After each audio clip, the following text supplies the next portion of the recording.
Okay, so I think almost everyone is here.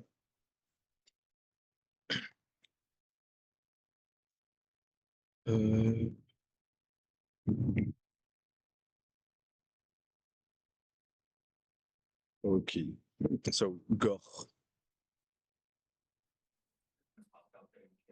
Yes, I'm here. Vae. Louisa. I'm here. Boris. Boris not here. Azat. Azat is here. He just can't talk right now. I am here, So Professor. Yeah. Okay. Correct. Okay, so Arthur, you're here too. Samuel. Armin. Armin's not here. Rafi. Van. Is Van with us? Hamlet. Alexandra. Thank you. Asgeek. I'm here. Georgie. I'm here. Valérie. Valérie's not here. Gigam. Gigam's not here. Narod. Hello, Professor. Nara said she will join a bit later. Okay. Sana. Yes, I'm here. Areg. Areg's not here. Amir Hossein. Yes, I'm here. Lana. I'm here. Arut.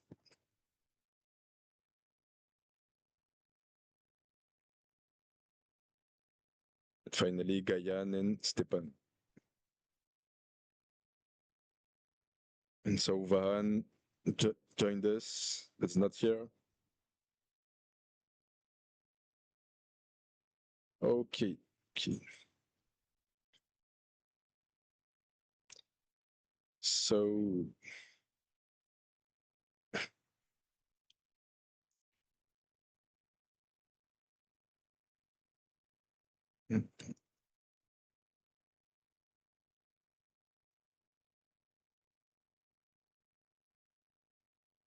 So yes, guys, so today is the last course of this module about the data storage. And as we saw a few classes ago, we talked about different types of databases. So the goal of today is to see the topic about SQL versus no SQL databases, and to make also an SQL injection around this. So at the end of this session, I want you to understand what is a relational databases, what is the way of working of this type of databases, what NoSQL databases like MongoDB and Cassandra can bring to the table, how to compare SQL with NoSQL, depending on the project that we want to make. And finally, what is an SQL injection and why is it dangerous and how we can avoid it? So the course of today is linked with data science, backend development, and also cybersecurity. So first of all, let's talk about the relational databases. So relational databases are like an Excel file. So they are designed to store data in a structured, consistent, and reliable way. So it's used in many domains like banking, healthcare, reservation systems, inventory, user accounts management, and the relational databases rely on mathematics because it's a set theory, and it's about relational algebra. And the main strengths of relational databases is that they enforce consistency. So what we call SQL database can be designed and represented like that. So I mean, it's a set of tables. So it's similar to Excel sheets. And what we call them relational. Can someone tell me why is it called relational? I guess because they're built on the relation, so the one table is somehow related and connected to the other one by using, I guess, foreign keys or like primary keys. Exact. So yes, if you have the basics of SQL like Georgie, so yes, it's the answer. So in each table, we have what we call a primary key. So a primary key, it's an attribute which acts like a unique identifier for each row. And for each primary key, we have the foreign key, which exists into another table. And so this we can so the relationship between some tables is thanks to that. We have a primary key here who is a book category ID in the book category table. And in another table, in the table book info, we have the same information, book category ID, which allows us to make some links between each tables. So with this, so we have relationships, and hence the words relational database. So why relational databases are powerful? First of all, is that we have an enforced structure. Like we can see, it's a really it's really easy to understand the scheme of the databases. We have a strong consistency of the data. It allows us to support with complex queries and joins. The SQL is universal. And also we have the fact that in SQL, we have the transaction, and the transaction in SQL allows us to have the ACID concepts respected. So atomicity, consistency, isolation, durability. So in a few words, what does it mean? It means that with SQL, we can make transaction. In transaction, we have a set of instruction, and either all the statements are executed, are known. So an example of transaction is like if I have an e-commerce shop, if somebody pay an article, we have to precise that, okay, when someone click on buy a product, so in my account, if it's my shop, so we have plus yes, we have more $100 for me. And we also have to set that it means minus $100 for the client. So with transaction, we ensure us that each step is consistent.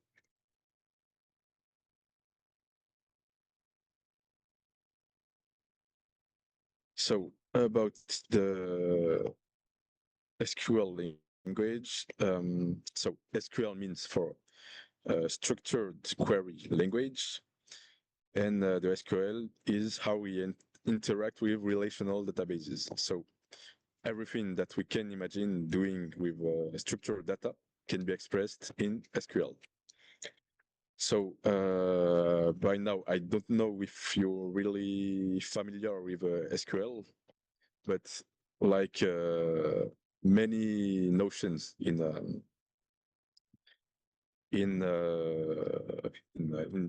informatical things, with the cheat sheet you can understand really quick. So if, for instance, we want to read data, what we can make is, for instance, this query. If I make select, it's select is the keyword which allows us to read data from a table. So if I make, for instance, select star means all, so all the records. So if I make this statement, it means that I read all the records from a precise table. So this is the first essential command in SQL. If I want to add a new record to a table, I can use the insert. I can use the insert keyword like that. So if, for instance, I want to add a new record to some attributes, to some column, precise column of a table, I have to write like that. So insert into my table the between the parentheses the column that I want to modify, and then values with the values for the values that I want to insert for each column. Another essential command is the update keywords, which allows us to modify data. So, for instance, like that, if in a column I want to, if in a table I want to change the values for a column, I can use the update keyword. So if I write update the table that I want, set the column that I want to change with the new value, etc. So I can modify the data precisely in my table. And finally, we also have the delete. If we want to remove some records in the table, we can use the delete keyword. So this keyword allows us to remove what we want. So if I just do like that, so delete from the table, it will remove all the records from the table. And finally, yes, we can also talk about. Okay, so in this cheat sheet we don't have it, but we can use the join. Oh, yes, okay, yes. As the strength, the main strength of relational databases are relationships. We can also make some queries from multiple tables, and so we can use the join keyword, which allows us to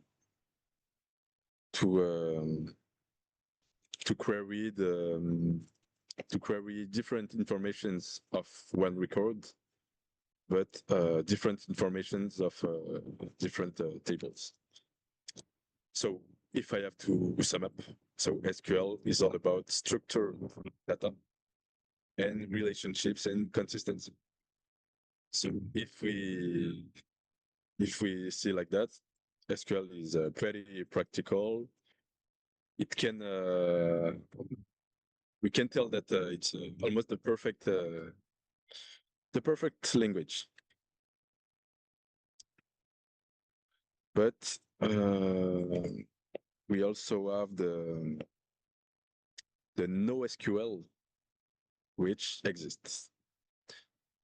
For before talking about NoSQL, so can someone tell us what does it mean, NoSQL? Oh no, SQL, it's the non, I mean, non-relegation maybe? It's for the large something if we wanna write, you know? For example, it's about the non-relation. I mean, for example, database or for example, or handling large volume, you know? Yes, yes. The Yeah. goal of NoSQL, yes, is to manage, yes, to deal with some new problems like with the big data. We have a lot of types of a lot of different types of unstructured data. We have we want to deal application, some web scale applications, some real time event streams, and also we want for our databases to use horizontal scaling. So it means that we want to, if for instance we want to use it with the web, we will use many and many servers. Yes, but NoSQL. So first of all, means not only SQL. It doesn't mean no SQL. It means not only SQL. So about the NoSQL databases, it's about a family of databases built for flexibility and scalability. So, for instance, we have MongoDB, which is a document-oriented database which stores data as JSON-like documents. So the advantage of for instance, MongoDB is so the flexibility in the schema. For developers, it's more natural. It uses nested objects, and it's great for dynamic or semi-structured data. So, for instance, MongoDB can be used for a lot of use case, and companies like Meta, Uber, some different e-commerce platforms, some mobile apps, analytics backends. So I guess some of you already has used it, right? Or not? Did someone already use the MongoDB in a project?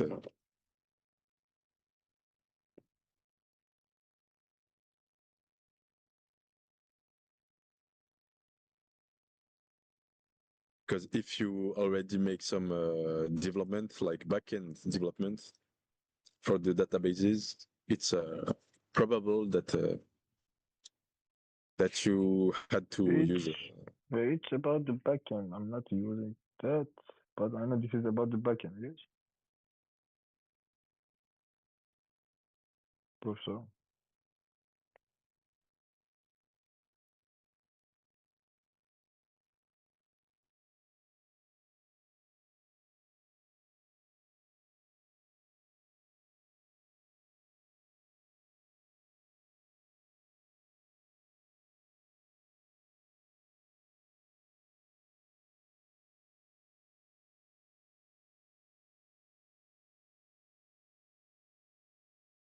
Всё, Ֆրանսիա կապերը գնաց։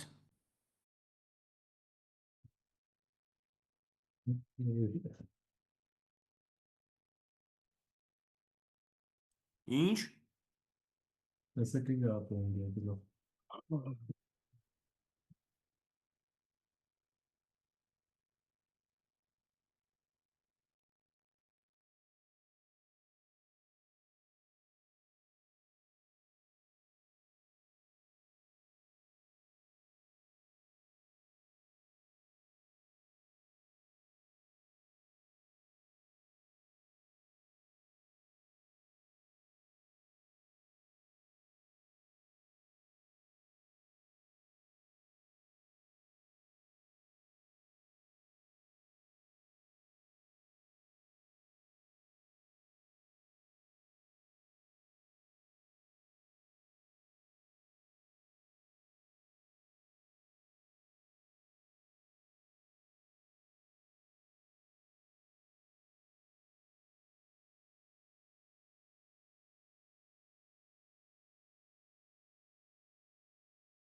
Բայց ոնց որ գնաց ու գնաց, հա։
Աչքիս այսօրվա դասը գումարվում է այն մի շաբաթ չարած դասերին ու դառնում է մի 3 դաս մենք չենք արել արդեն։ Ben de öyle.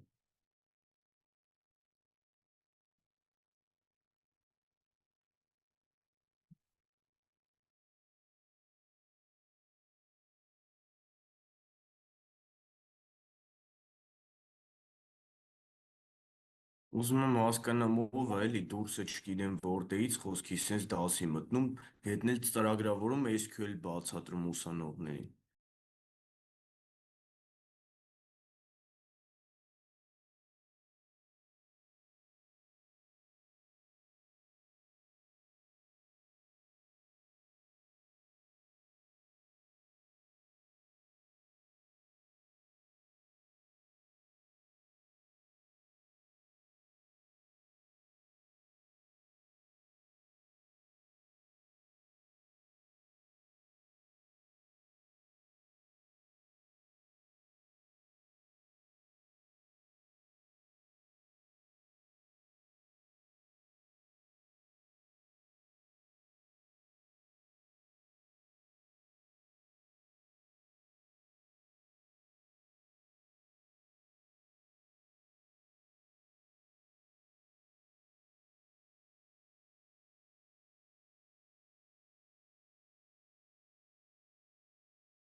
Hello guys, really sorry.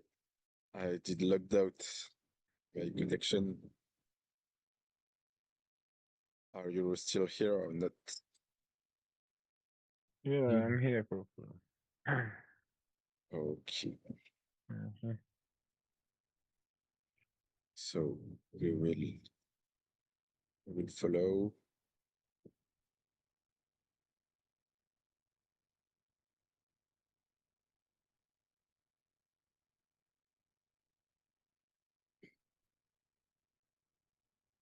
So yes, before I did logged out, I was asking if in development or backend development projects, someone already used MongoDB.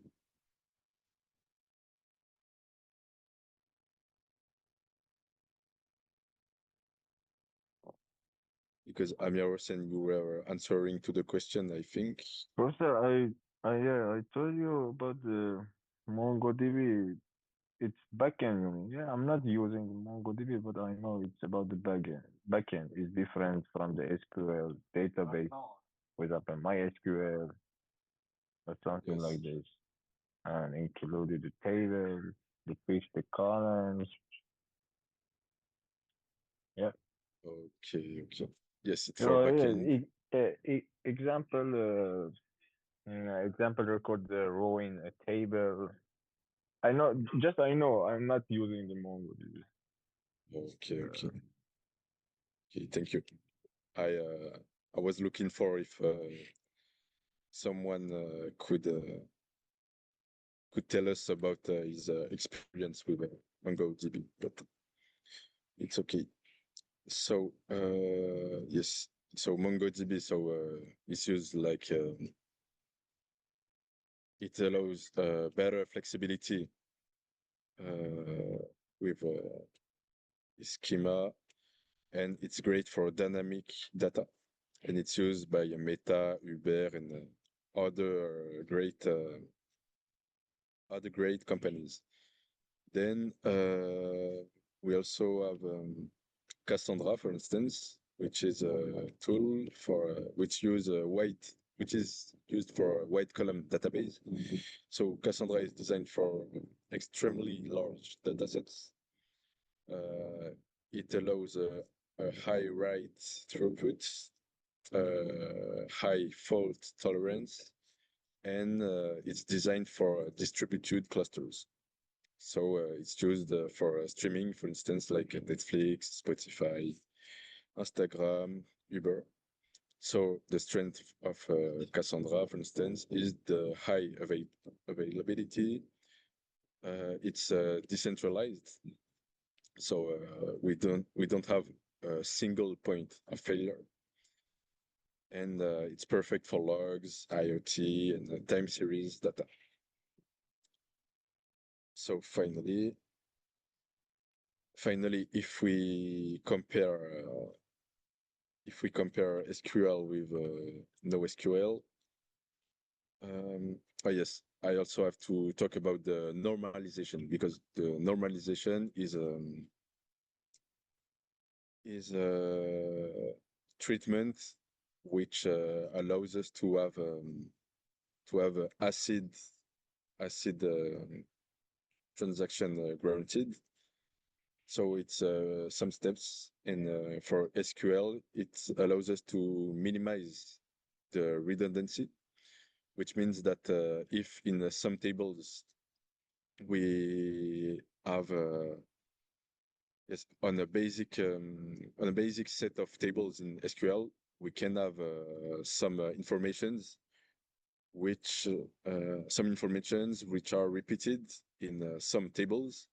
So if we have to create a big database, the problem will be that it will take too much space. So we will have to use the normalization to minimize the redundancy, and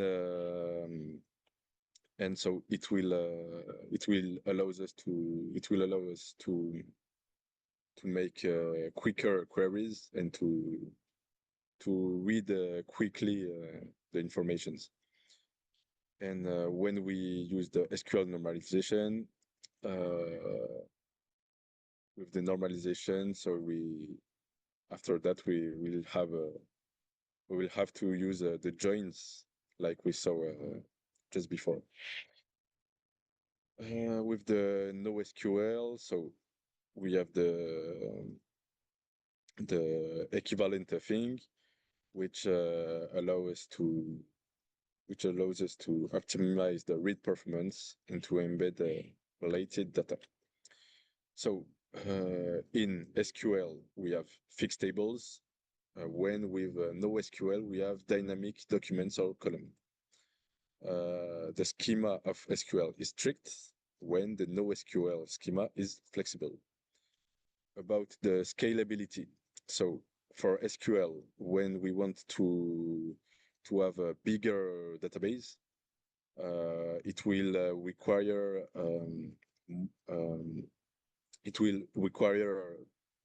more powerful hardware, because on the same machine, the same machine will have to support all the databases. So this is what we call the vertical scalability. And the NoSQL doesn't have a vertical scalability, but a horizontal scalability. It means that with a NoSQL, if we have to manage more and more data, we will use more and more machines. So it's like clusters. So we can make the comparison like a table in SQL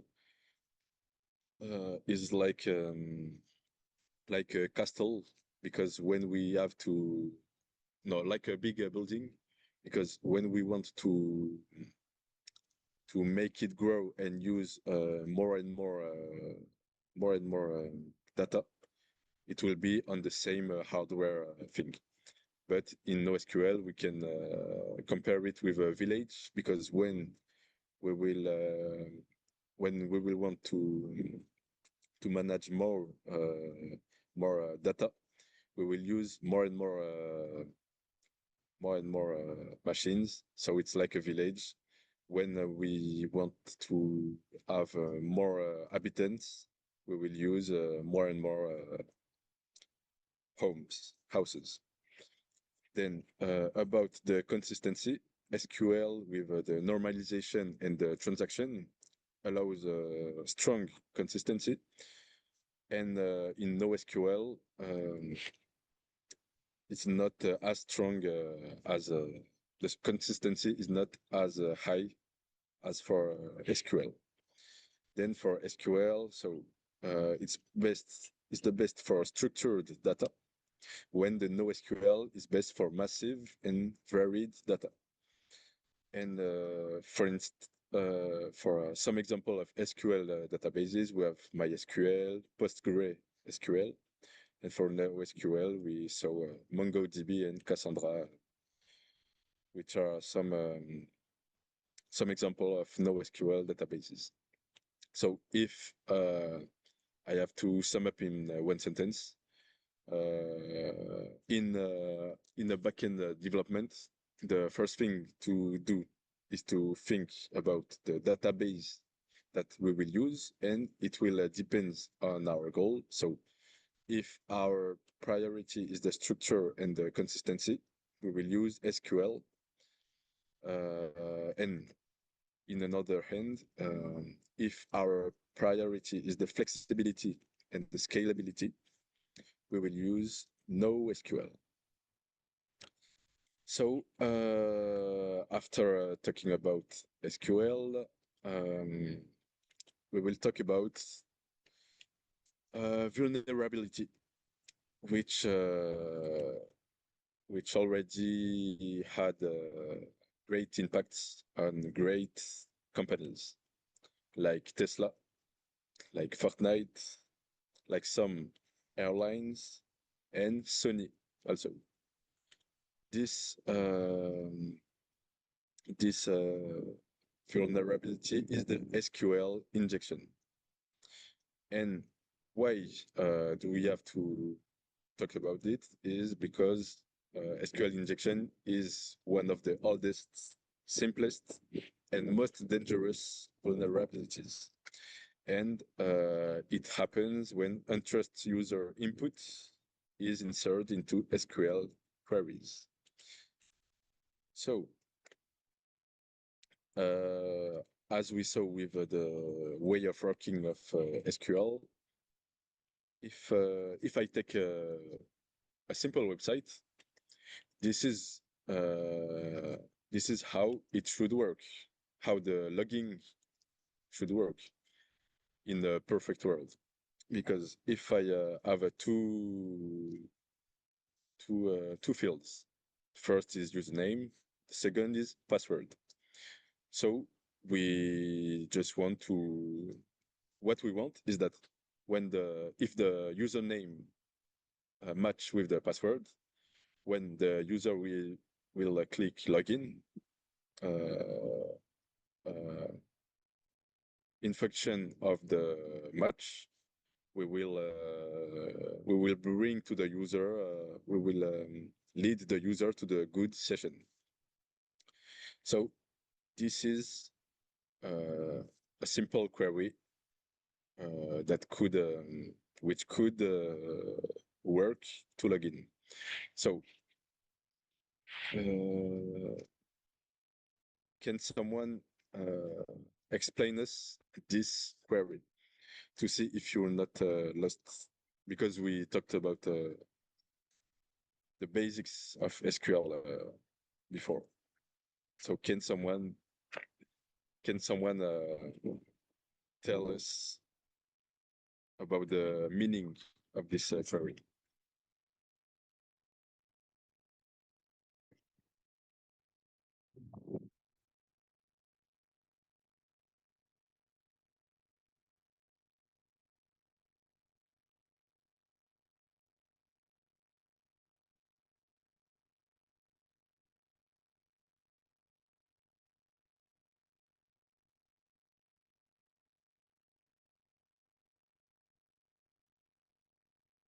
Yes.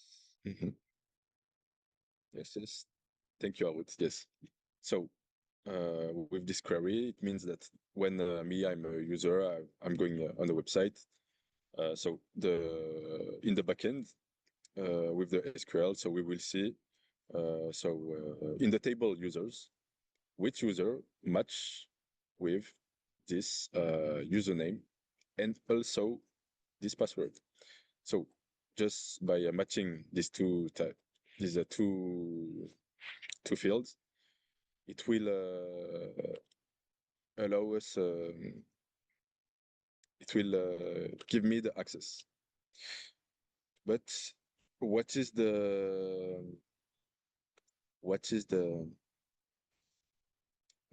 vulnerability? The vulnerability is that if I can write anything here, it means that so in this query, what I'm going to write in username will appear here, and what I will write in password will appear here. So just before we saw a lot of things in SQL, but I didn't tell you something, is that to make a commentary in SQL is double dash.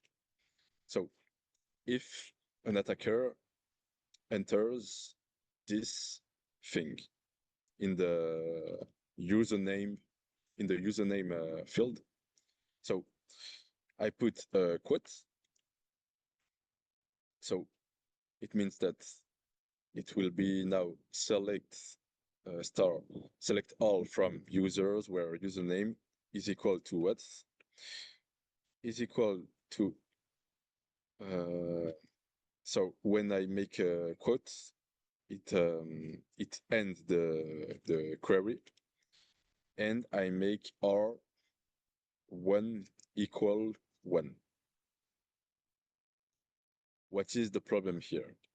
Is that by writing this, and after we put double dash, So double dash means that everything that will appear after the dash, so this last part will be considered as a commentary. So as a commentary it means that we won't take it in consideration. So if I write this, the attacker enters, so a dash or 1 = 1. So 1 = 1 means true. It means that in reality, the equivalent will be select all the users where the username are true. So by this, we won't just have the information about the users, the precise users that we were looking for, but we will have the information about all the tables, all the users. And it's a big vulnerability because it means that the confidentiality is not respected. The confidentiality is bypassed. And we saw that in security, we have the CIA triad. The integrity too can be bypassed because if I put anything that I wanted, it means that here I can also write, I can rewrite the query and for instance, execute other statements like drop table, for instance. And drop table means suppress a table. So it's if in the backend, the SQL query behind is that it's a big vulnerability. It allows us to make anything, but it's not the goal. So first of all, in the SQL injection, you inject the code. So the code can be in on all the input fields. So it can be this field. I don't know if I mean if it's an e-commerce shop, you can have the search bar in which I can execute another SQL query. So first of all, is to inject the code into the input field. So it will allow us to corrupt the original query which existed, and finally it will execute our code, so our query. So it will allows us to bypass the field. Yes, Sami, tell me. Yeah, it's more than about the, for example, find the bug. I mean, I think, for example, we open some page in website and we write, for example, I don't know, for example, item.php ID = 1 dash dash dash dash for find, for example, the bug. It's more than 40, I think. Or for example, in the login or the password, when we write, for example, something like this, for example, the query construction, it's more about, I think, for pain testing, use this for checking what is the problem SQL. Yeah. Yes, we can. You can try it, but unfortunately, it won't work because SQL injection is one of the most famous vulnerabilities. So it's really probable that the website already has implemented a countermeasure because with SQL injection, so if you take that, it's so known that it won't in general, it won't be sufficient. Yeah, I tested, for example, it's more about the whole old website, it's work. Yes, But yeah, for old website, for example, new website, it cannot working. For yes, old exact. website, yeah, for example, when you open the page and write something, if you get the error or something, I don't know, something error the bug, you can find in, for example, SQL, it's problem. It's about the old website, for example, not new website. It cannot work. Yes, not as simple SQL injection as that. Yeah, it's But more about the simple page, simple website. It's not about, for example, professional website. It cannot work in. Yeah. yes, yes, not as simple as that. But we have some variants of SQL injection. So for instance, we can use the URL because if you Yeah, check yeah, in exactly this. URL, Yeah, yeah, mhm, yeah. For example, yes, this in is the URL, you have, teacher.com. yes, Yeah, you can, for mhm, example, yeah, it's different. It's the same, but also, for example, you can use, for example, the item that, for example, if you wanna check the PHP website, you can write the PHP and the ID equal one dash dash dash. For example, for the find the website with PHP and, for example, for this protocol. And if any page you write this like this, you show it can be work, but you can for new website, it's maybe you can get the information, not, for example, find the bug. It's more about the information about the website. But for old website, you can, for example, get the bug or error. yes. For all the websites, it's easier, but in some public we have some public databases which indicate us the vulnerabilities. So if some simple thing like that doesn't work, we can check on the public databases of vulnerabilities. If so, it will depend, on the tools which are used to conceive the the website. If, for instance, I don't know, we learn that okay, a vulnerability has been discovered about it's about an SQL injection on a WordPress. So if you have a website and this website has been conceived with WordPress, so you can in the public databases you can get the exploit code. So it means the code which allows us to exploit the vulnerability. So you can get the exploit code and use it to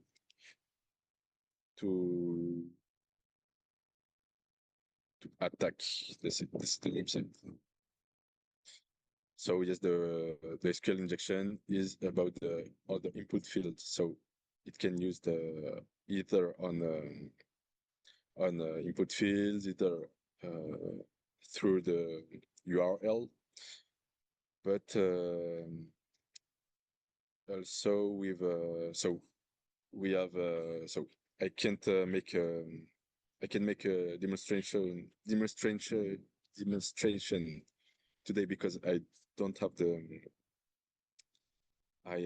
yes, I didn't install yet all the test environment, but with tools like Burp Suite, which is a proxy, you can intercept all the transaction between users and databases, and for each transaction, you will by intercepting each transaction, you will be able to automate some SQL injection. And why SQL injection works it works between it works because so in this simple example, why did it work? It worked because in the username input, the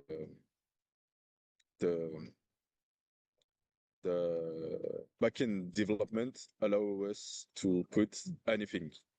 But if you use, for instance, regex, regular expressions, for instance, you can restrict the type of data that we write here.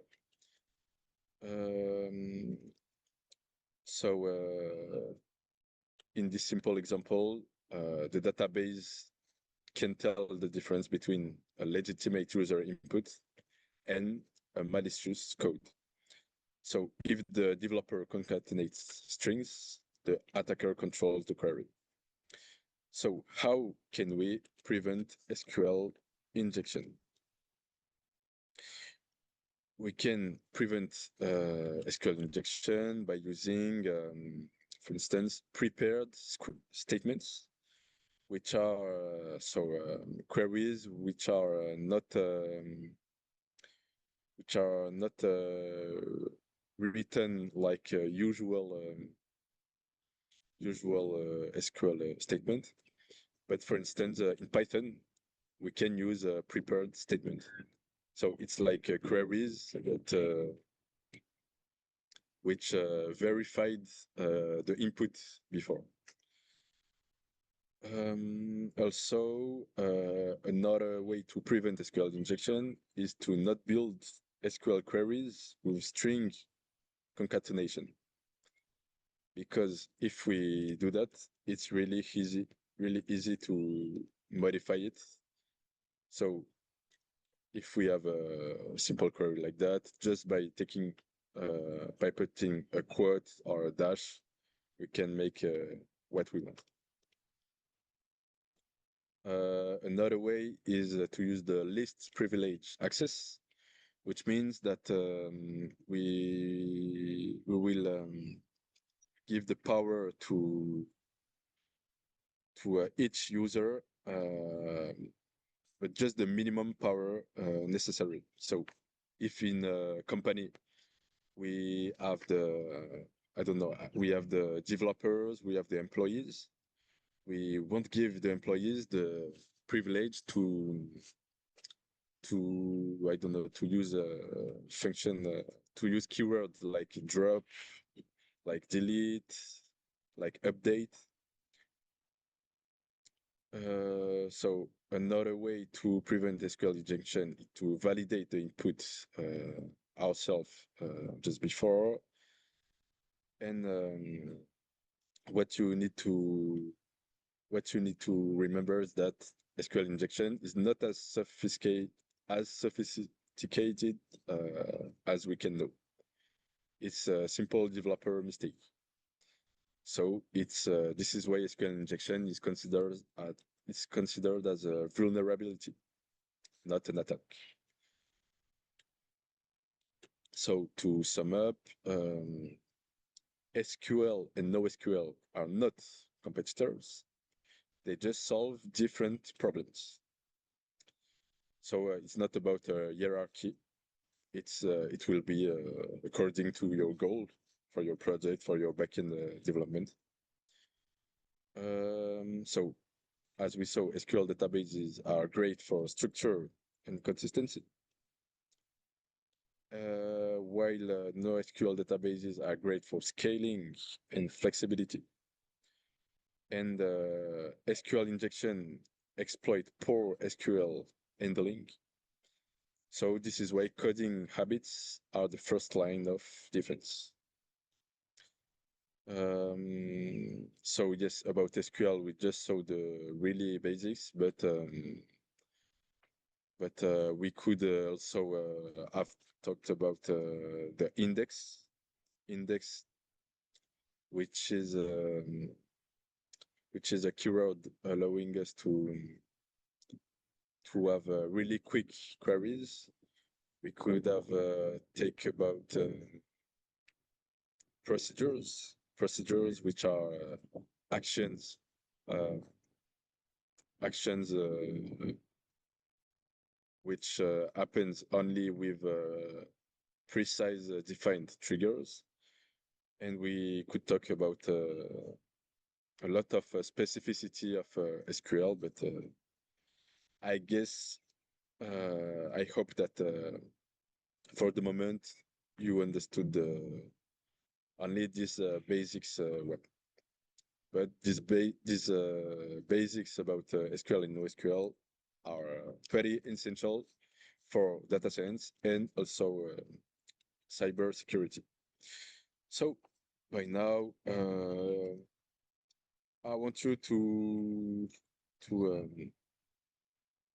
I want you to talk about some points, because today it was the last course of this module. So next course, we will make a quiz. So for the quiz, I will put more Python codes. I will ask you also theoretical things, but for the moment, so I want you to see if you well understood what we talked about today. So who can answer to the first question? So which database type is generally easier to scale horizontally?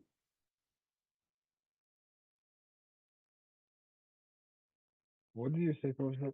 Sorry. Yes, so I would like someone to answer to the first question. So which database type is generally easier to scale horizontally? So SQL or NoSQL database? SQL. No, unfortunately, it's the NoSQL, because when I'm And talking about okay, for the simple it's SQL, but for example large value it's non SQL. Yes, yeah, you're correct. yes, Yeah, but when I'm sorry. talking about horizontal scaling, I'm talking about creating more and more clusters, so more and more machines to support Yeah, our database. non-SQL, it's what more open source or application machine. Yes, I know. Okay. So for the first question is the NoSQL. Then Yeah, question 2 about the ACID concept. What does the I in ACID stand for? It's the isolation, right?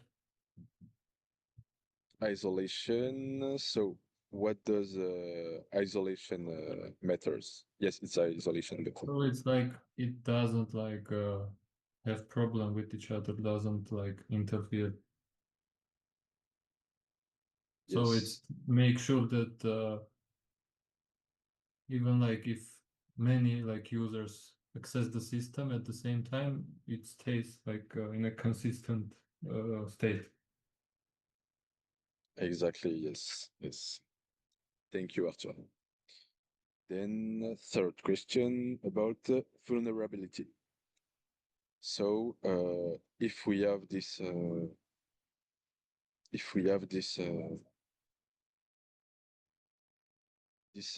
query, so select all from users where name equal, and then it take the user input. Why is it dangerous?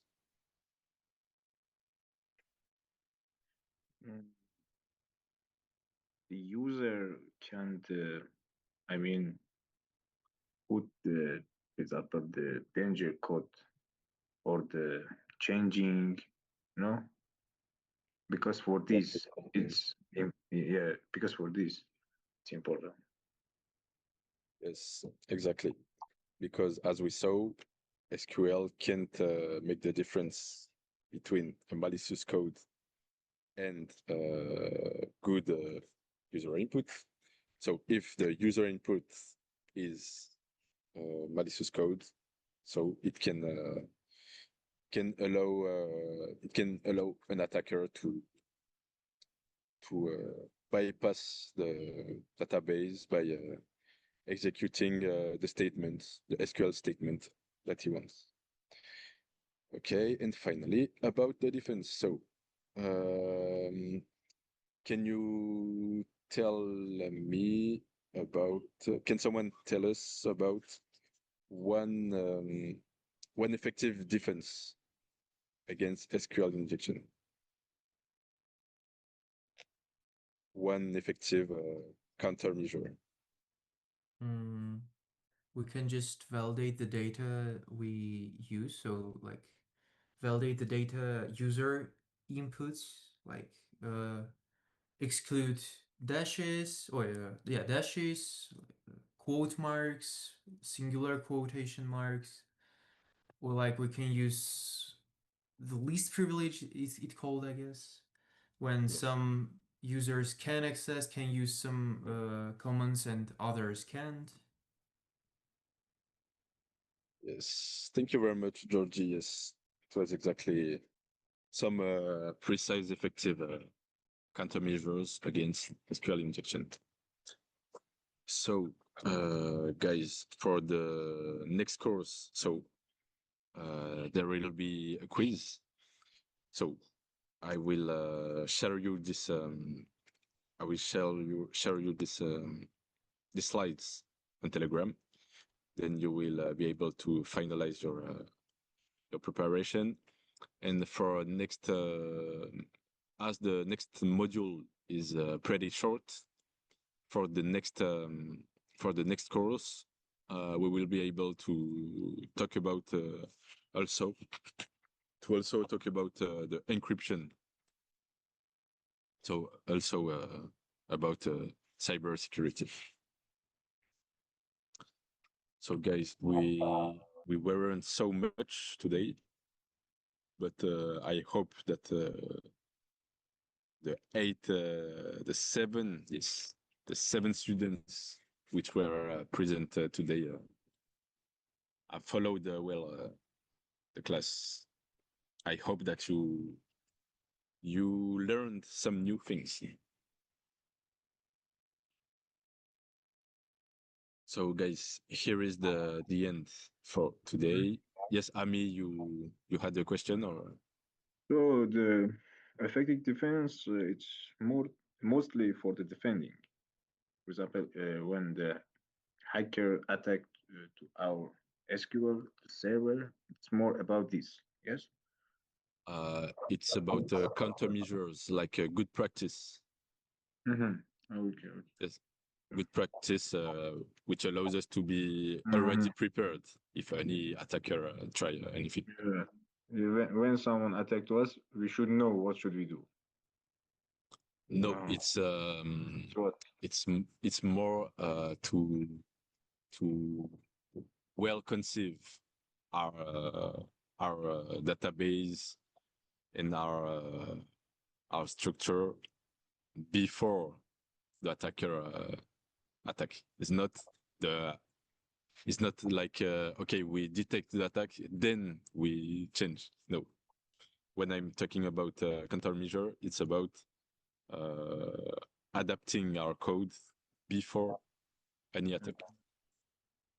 It's about, for example, managing. It's more than about for the manage. It can be technical or not. For instance, the least privilege. It's you know, about. you mean, for example, we should know the monitoring, firewall, shield, anything. We should practice. Yeah, we should know everything. It's about this more. No. You're not. I don't ask you to know everything, but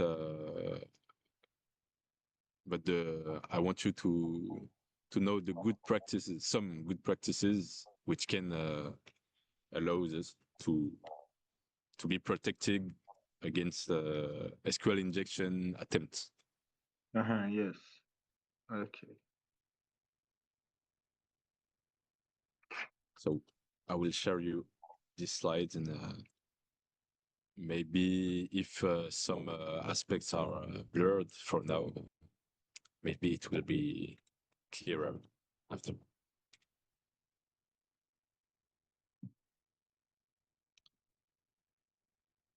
So, guys, good evening to you, and Good see evening. you Thursday. Good evening.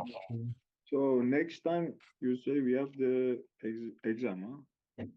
Yes, yes, Okay. yes. It will be a quiz Okay. to yes Thursday. Okay. Thank you, Professor. Yes, yes. Pleasure. Good evening.